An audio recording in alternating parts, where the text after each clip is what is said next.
Your attention is worth more than gold, and you've been giving it away for free.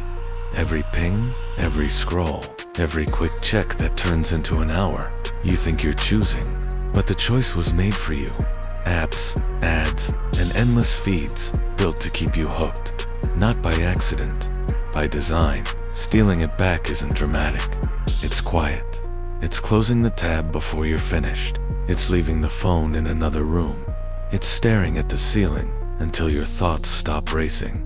It's noticing the hum of the fridge, the weight of your hands in your lap, the fact that for the first time today, you're actually here. In the next 60 seconds, something will try to pull you away again.